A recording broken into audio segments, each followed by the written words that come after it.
Notre Zoom est consacré ce soir à un voyage orbital qui porte le nom d'Internet.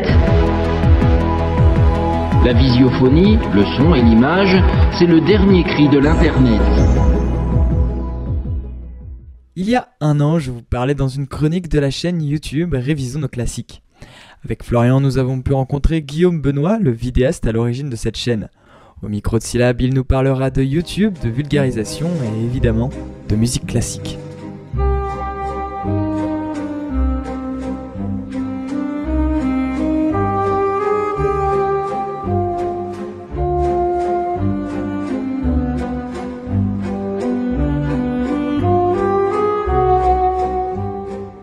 Nous accueillons en studio Guillaume Benoît de la chaîne YouTube Révisons nos classiques. Bonjour. Bonjour.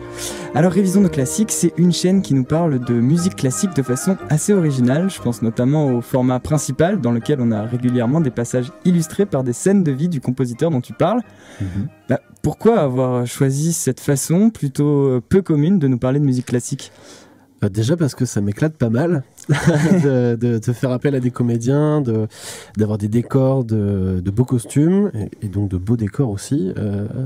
C'est une manière de se faire plaisir pendant les tournages, d'avoir quelque chose qui change un peu du face caméra du youtubeur devant sa bibliothèque et qui fait de la vulgarisation toute banale.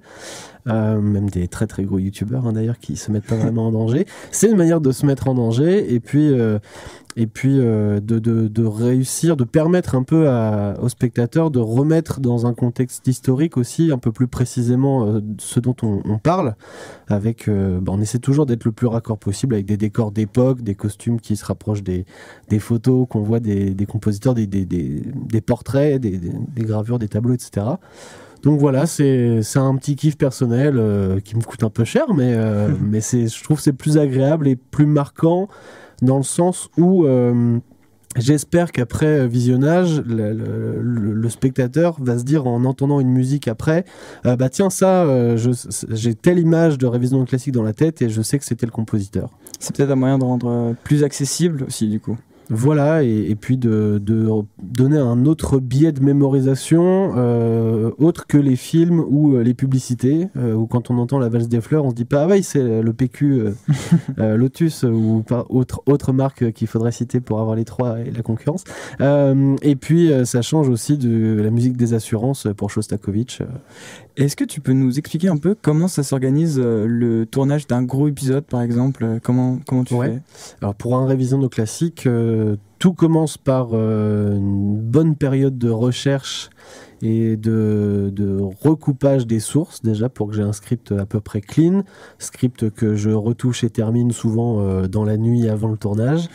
Et pour le tournage, alors je fais appel à tous les contacts que j'ai ou que je peux me faire pendant mes aventures depuis quelques années. Tout simplement, je demande déjà pour les décors, pour essayer de faire en sorte que ça ne coûte rien. Pour les costumes, je fais toujours appel à la même association qui est pas très loin de Cholet, qui est l'association Costumes et Théâtre Saint-Paul-du-Bois, qui a des tarifs très sympas d'ailleurs, beaucoup moins chers que sur Paris pour une qualité de costume assez similaire quand même. Et puis voilà, c'est souvent le système D quand même. On arrive avec Aurélien, on est chargé à bloc, on n'a pas assez de bras pour tout porter tous les deux, mais on se débrouille quand même.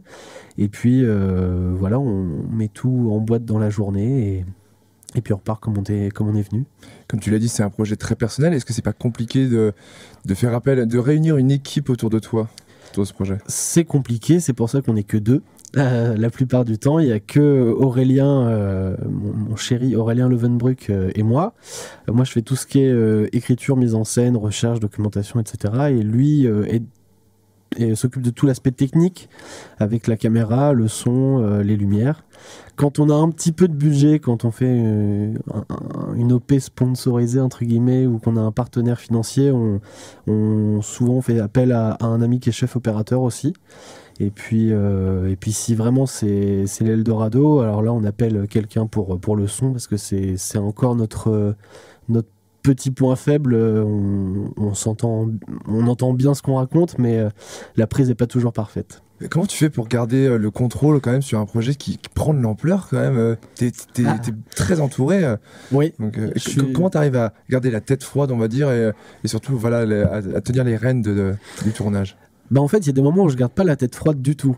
Il y a des moments où déjà ma vie a pas mal changé depuis que je suis à temps plein sur Révision de Classique. Il y a des moments où je décolle un peu les pieds du sol, quoi, à force d'être à des dîners de gala, invité à des opéras, machin, aux victoires de la musique classique, au cocktail avec les musiciens et tout. Il y a eu une période au début d'année où j'ai pété un peu un câble.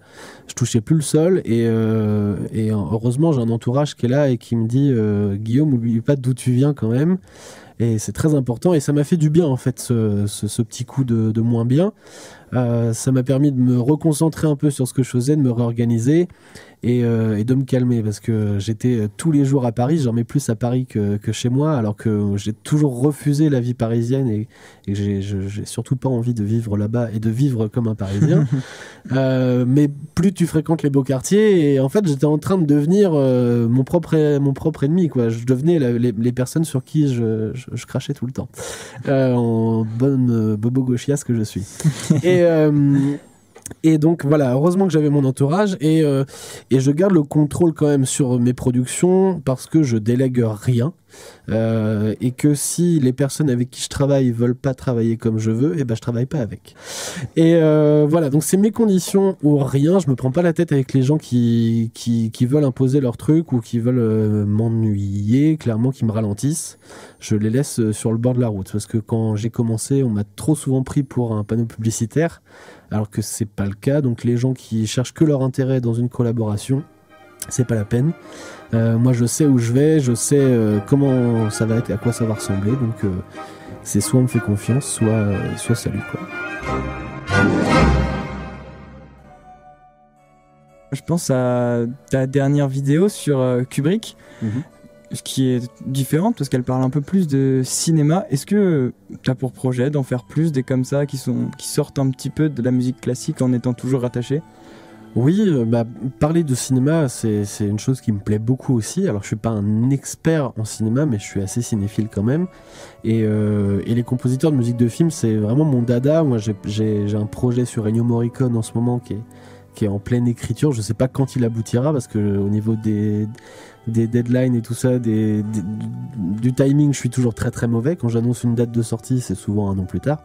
Mais oui, sortir un petit peu de ce qu'on fait habituellement, ça me fait envie aussi. Faire des projets un peu plus one-shot qui s'intègrent pas dans une série. C'est aussi l'assurance de renouveler ce qu'on fait sur la chaîne et puis d'attirer aussi de nouveaux publics régulièrement parce qu'une série, plus elle dure sur YouTube et moins elle est vue en général.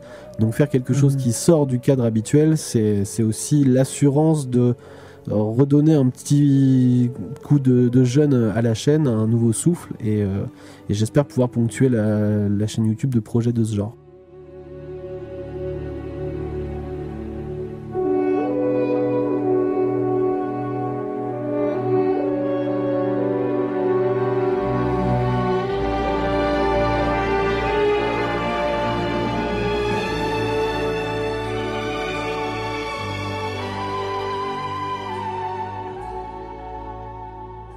Et tu n'as jamais de problème de droit d'auteur?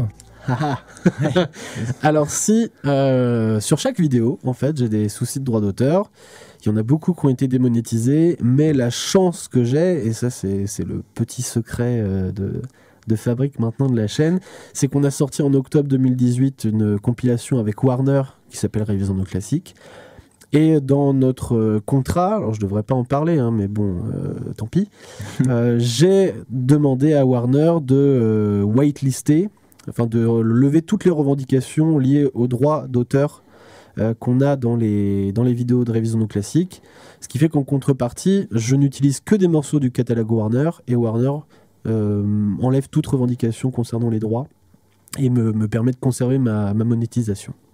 Donc ça, c'est hyper agréable en fait parce que je suis déjà j'ai accès à un catalogue très qualitatif, parce que j'ai toujours 15 versions différentes pour chaque morceau que je désire, donc je peux choisir celui que je préfère, et surtout je sais que YouTube va pas me dire non mais en fait faut que tu l'enlèves ce morceau parce que sinon on t'enlève la monétisation. Donc ça c'est un vrai confort grâce à Warner qu'on a, et je suis, je pense, un des seuls youtubeurs à avoir ça alors que j'ai pas une énorme chaîne.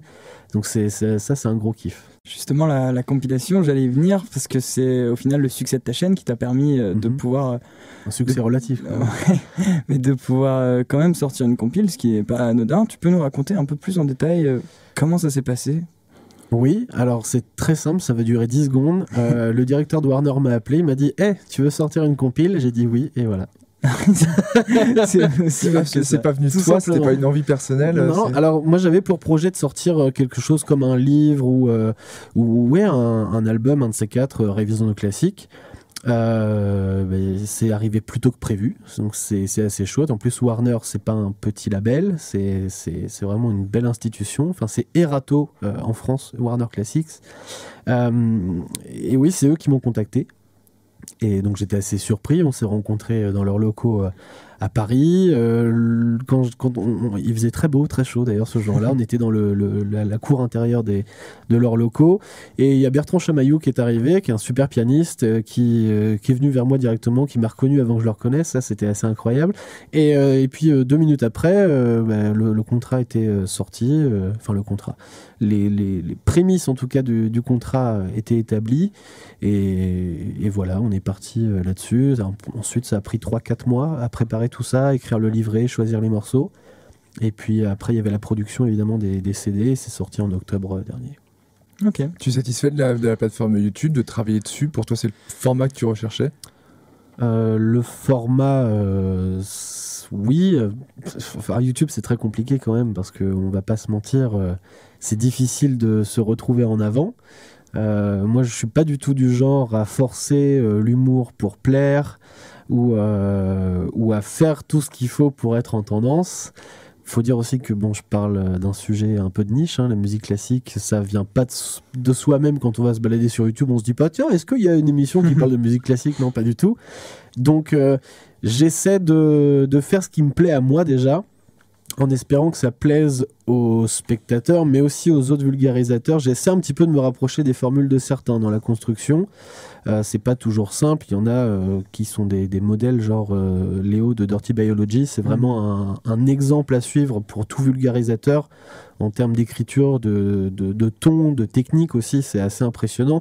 Moi, j'ai pas du tout ses compétences, et son équipe, même si c'est une équipe assez réduite, je crois, pour travailler sur Révision nos classiques, mais dans l'esprit, en tout cas, j'essaie de faire des choses qui s'en rapprochent un peu plus. Mon gros souci, c'est d'instaurer des problématiques dans mes vidéos. Moi, je fais souvent de la biographie pure et simple. J'essaie depuis Bizet, donc depuis l'été dernier, d'instaurer quelques problématiques quand même dans mes vidéos, et de répondre à des questions vraiment qu'on peut se poser sur certains compositeurs. Et ça me donne aussi un axe de travail différent de ce que je faisais avant. Et maintenant que je suis à temps plein sur cette activité, c'est aussi plus simple pour moi d'essayer d'aller plus loin dans l'écriture. Donc YouTube, j'en suis satisfait parce que c'est très simple, c'est gratuit, c'est accessible à tous, et à tout moment, 24 heures sur 24, il n'y a pas de rediffusion ou autre, et voilà. Donc ça, c'est assez satisfaisant, mais après, je ne sais pas si c'est la plateforme idéale pour parler de musique classique, mais en même temps, on a le mérite d'être présent dessus, et si quelqu'un tombe par hasard sur ce qu'on fait, c'est tant mieux, quoi. Pour se simplifier la vie, on utilise souvent le terme de musique classique au sens large. Et dans tout ça, on cache plein de choses en fait, comme la musique baroque, le classicisme pur, mais aussi le romantisme, l'opéra ou encore le répertoire sacré et la musique de chambre. Alors j'imagine que quand j'évoque tous ces termes, vous voyez à peu près de quoi on parle, mais la musique de chambre est un cas assez particulier. Alors c'est quoi la musique de chambre ? Est-ce que tu t'es déjà posé la question de la légitimité, genre pourquoi moi je parlerais de musique classique plutôt qu'un autre ? Je me pose pas la question, j'ai pas envie de me la poser parce que c'est là qu'arrivent les doutes après, et j'ai pas envie d'en avoir, donc je me remets toujours en question, et puis je fais toujours revérifier, ou dans la mesure du possible en tout cas, ce que j'écris aux intervenants qu'on a de plus en plus, qui sont musicologues, qui sont spécialistes des compositeurs qu'on aborde, ou à des amis qui sont encore en musicologie. Moi, j'ai fait un cursus musicologie, je suis pas allé très très loin, j'ai fait 2 premières années. Pédagogiquement parlant, ça me plaisait pas du tout. Je voulais pas devenir... Moi, je voulais être prof de musique à la base. Hein. Je voulais enseigner la musique.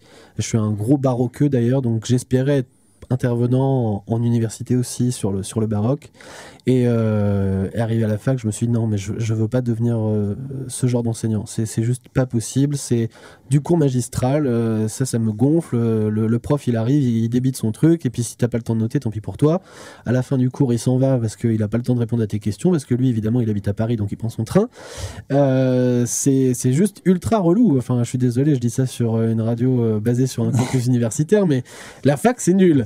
Bon, et j'ai déménagé sur Rennes, j'ai commencé à travailler dans une radio, et puis plus je passais de top 50 et plus ça me saoulait, et je suis revenu à mes premiers amours qui étaient la musique classique, et j'ai lancé Révision de classique, et effectivement c'était dans l'optique de parler de musique, mais de manière un peu nouvelle. Alors je suis très académique quand même, hein, dans ce que je fais, hein, mine de rien, c'est pas non plus... c'est pas Dirty Biology, c'est pas Cyrus North, c'est pas Dave Sheck qui parle avec des dessins dans Histoire brève. C'est pas non plus télévisuel, hein. On aurait pu tomber dessus, mais ouais, je trouve qu'il y a ce côté internet quand même. Théâtre, ça reste un peu... Oui, c'est ça. Ouais. Mais j'ai mon ton à moi que je ne trafique pas en tout cas. Oui, c'est ça. J'ai mon accent normand avec les R très, très agressifs. Et puis j'ai un humour un peu pince sans rire qui passerait pas forcément à la télé non plus. Mais moi après je suis aussi musicien, donc je sais que j'ai une légitimité au niveau de mon ressenti de la musique. Je comprends la musique, j'arrive à la ressentir, et ce que je cherche, c'est pas tellement à donner beaucoup d'informations, c'est surtout à faire passer l'émotion de la musique aux spectateurs pour qu'ils comprennent que c'est aussi accessible que n'importe quel autre style, et que la musique classique c'est pas un style à part de musique, c'est égal à tout le reste, et c'est là-dessus vraiment que j'ai envie d'insister. Moi mon but c'est juste de créer des images qui permettent aux gens de retenir que telle musique c'est tel compositeur, et pas forcément qu'ils sachent que ça a été composé à telle date, etc. C'est un peu secondaire pour moi, contrairement à ce qu'on voit dans beaucoup d'émissions justement qui font beaucoup d'analyse musicale. Moi c'est pas du tout mon objectif, moi c'est juste ça, vous allez pouvoir l'associer à tel compositeur maintenant les yeux fermés, et pas juste à un film ou une publicité. La musique classique en plus c'est un sujet très compliqué, et les gens ont peur de la musique classique, les gens qui ne la connaissent pas, ils pensent forcément que c'est un style à part, que c'est compliqué à comprendre, alors que en fait il n'y a rien de plus simple, il faut juste fermer les yeux, écouter et laisser ton corps s'exprimer. Mais c'est comme ça pour toutes les autres musiques en fait, il n'y a rien de différent, il n'y a pas un écart si incroyable entre Beethoven et Joule, hein. Beethoven il a composé une symphonie avec 4 notes, la 5e voilà, et Joule met plus de notes dans ses compositions, dans ses mélodies, il faut coder, mais donc voilà, c'est pas si compliqué, et puis on en connaît tous sans forcément le savoir, mais dès qu'on passe un morceau, les gens ils te disent ah mais ça c'est c'est Apocalypse Now, ou alors c'est la pub des assurances, c'est le jambon. Elle fait l'expérience ici. Voilà, et le but de Révision de classique, c'est juste de permettre aux gens d'avoir de nouvelles images en tête, et de leur faire comprendre que oui, ils connaissent de la musique classique, et que en plus ils l'apprécient. Souvent parce qu'ils sont capables de la chanter, de la fredonner, et voilà, ça va pas plus loin que ça. Est-ce que tu aurais des conseils pour quelqu'un qui voudrait faire de la vulgarisation et qui hésiterait un petit peu à se lancer dans l'aventure YouTube ? Ouais. Si on a envie de se lancer sur YouTube, alors déjà il faut le faire pour soi, pour commencer, et pas dans l'optique de faire des vues ou de faire carrière. Ça peut être une idée qui reste dans un coin de la tête quand même. Moi, quand j'ai commencé, c'était pas anodin non plus. Je me suis dit, je veux réussir à faire de belles vidéos, et pourquoi pas me faire repérer pour avoir un job, un poste quelque part, un de ces quatre. De là à en vivre aussi vite, en moins de 4 ans, c'était assez inespéré. Mais oui, le fait de pouvoir créer un réseau ensuite et obtenir un poste quelque part, c'était une idée, c'était une ambition.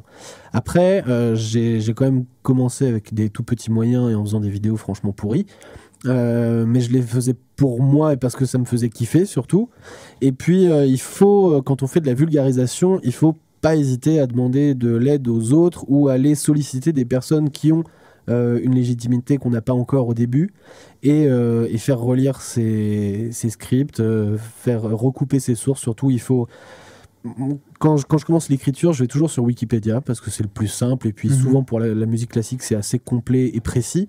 Donc je lis l'article Wikipédia, je le copie-colle, j'enlève tout ce qui m'intéresse pas, et ce qui m'intéresse, je vais l'organiser de manière à constituer la base de mon script, et ensuite je vais aller chercher des documentaires, des vidéos, d'autres biographies, etc., etc. Je vais essayer de recouper un maximum tout ce que je vois pour être sûr que c'est précis. Mais Wikipédia, c'est en tout cas le plus simple d'accès pour commencer un script. C'est une mine d'or, il y a souvent des conneries, donc c'est pour ça qu'il faut recouper quand même, mais... ça coûte rien déjà, parce que après quand je vais acheter une biographie, tout de suite c'est au moins 15 balles, hein. Donc voilà, les vidéos de l'INA, les films en location, etc., ça aussi c'est un budget à intégrer dans la préparation d'une vidéo maintenant. Mais voilà, il faut recouper ses sources, il faut solliciter les gens, même des gens qui nous semblent inaccessibles dans le domaine. Si on fait de la science, je sais pas, contacter Hubert Reeves ou Étienne Klein, que sais-je. En plus, c'est souvent des personnes très très à l'écoute des petits nouveaux, et qui comme les vulgarisateurs, ont envie de simplement être là pour être passeurs de savoir. Donc il faut aller vers eux, et il faut pas se poser de questions en fait. Moi j'ai commencé mes vidéos, c'était naze, hein, franchement, c'était juste des images avec ma voix qui passait par-dessus. Je les envoyais quand même à des gens, à France Musique, etc. Et puis mine de rien, ça crée un réseau, et petit à petit on peut accéder à certains musicologues, voilà, il y a toujours quelqu'un qui va te dire mais tiens, demande à machin, lui il saura t'orienter vers ça pour tes recherches, etc. Il faut le faire pour soi, et puis se faire plaisir, c'est avant tout. Et surtout, pas hésiter à enfoncer les portes. Il me semble qu'aujourd'hui, donc le 8 mars où on enregistre, tu sors une vidéo sur Berlioz. Est-ce que tu peux nous en dire un peu, tu peux nous en parler un peu ? Oui, alors Berlioz, effectivement, le 8 mars, ça fait 150 ans qu'il est décédé aujourd'hui, le jour où on enregistre l'émission. Et c'est Warner, encore une fois, qui nous a proposé de faire une vidéo sur Berlioz, en apportant un petit soutien financier, dans le sens où ils nous ont offert, à Aurélien et moi, le trajet jusqu'à la côte Saint-André en Isère. Donc on a pris le train de Rennes jusqu'à Lyon, ensuite la voiture jusqu'à la côte Saint-André, l'hôtel sur place, etc. Donc ça, c'était vraiment un très beau cadeau qu'ils nous ont fait. Ça nous a permis d'aller dans la maison de Berlioz, au musée Berlioz dans son village natal, où on a rencontré Bruno Messina, qui est un vrai spécialiste du personnage. Il est musicien, ethnomusicologue, donc c'est-à-dire qu'il s'intéresse à la musique, mais la musique, c'est toujours le reflet d'une société. Donc lui, ce qu'il a fait, c'est qu'il a étudié la vie du village de la côte Saint-André dans les années 1800, et il en a déduit beaucoup de choses en ce qui concernait la musique d'Hector Berlioz, parce qu'il y a beaucoup de choses en effet qui ont été inspirées du folklore local, de ce qui se passait dans la région, etc.